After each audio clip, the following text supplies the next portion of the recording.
after living in Taiwan for so many years, I'm ashamed to say that I've never been to the Community Services Center. They don't only offer counseling, but they also offer a whole bunch of really fun classes, cooking classes, kids music classes, and so on. So I'm gonna head over there and have a sit down with some of the people at the Community Services Center and see what exactly they offer. First I sat down with Adam and I asked him a little bit about the history of the Community Services Center and the main function of the center as well as its counselors. This is our 25th year. We were founded 25 years ago after an incident involving some students that prompted the international community's leadership to want to put kind of a support network in place to prevent incidences like what they experienced. So we were founded as a counseling center. And today that is still our main focus, is providing counseling services for those in need to the international community. We provide a range of therapy for people experiencing family problems or marital problems, students with learning disabilities or learning problems, anxiety disorders, depression, substance abuse, a whole range of mental health issues, and that's our main charter. We're affiliated with no religious organization, and we are not affiliated with any government. It's the international community, yeah. We have 12 counselors, and they're all certified, most of them overseas. We have a few that are certified here in Taiwan. They all carry a minimum of a master's level education in either clinical social work or psychology. We have the counselors' specialties range. Some work only with kids, some work with adolescents, some work with adults.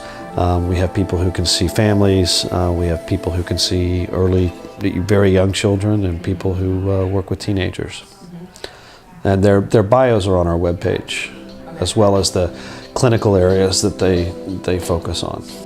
In addition to that, we provide a number of outreach services for the international community, starting with the Centered on Taipei magazine, which is kind of a lifestyle magazine that each month introduces something unique about Taiwan and provides cultural tips.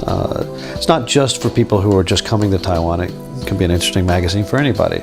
Then we have an education program where we offer classes in the fall and in the spring, ranging from survival Chinese to cooking classes, even kinder music classes for kids. There's brush painting. There's a wider range of courses, and you can find out. Next I had a chat with the lovely Rosemary. She explained a little bit more about the Community Services Center events and catalog. We have our catalog that goes out twice a year. This is available as a hard copy. It's distributed from the center. It actually does go to some main places like the schools and some apartment buildings and etc. It is available on our website. If you go to our center website, this catalog and all the information about upcoming events is usually there. We do advertise our coffee mornings usually on the website. We also have a Facebook page that we notify, and we also have a mailing list. Okay, well, I think when people just arrive, many people do start with something like our Survival 1 Chinese class, especially if they've never learned or had any Chinese before. The other thing I think people are very popular are our tours. It's a good way, again, if you don't know your way around the city. Some of our tours are by, some of them are bus tours, some of them are on the MRT, some are walking, so it's kind of a mix of different opportunities. So you can stay in town, say visit a temple, or a major spot. Sometimes we take tours out of the city to places like Zhoufen, Wulai, both to see, sometimes they're hiking focused, sometimes they're about hiking around to see like the waterfall or natural sites. Sometimes we do things that go to the cultural component of it, say a cultural Aboriginal village, and sometimes there's even shopping tours. We've had a tour that takes us to go and learn how to buy pocketbooks in town. It can be anything from serious, something about to the POWs during the war that were here, to literally going out and doing something fun like buying a purse. When I came into the center today, I noticed a lot of nice things set up in the lobby area, almost like an exhibition. So I asked Adam about that. Every month we have we call it our marketplace. Every month we feature different craftsmen and artists. This month happens to be candles and scroll painting. Last month we had the peasant paintings from China. There's usually, I mean, it varies, but every month we have something different. Last month we also had scarves. I really enjoyed my visit here today, and I kind of regret not coming here earlier.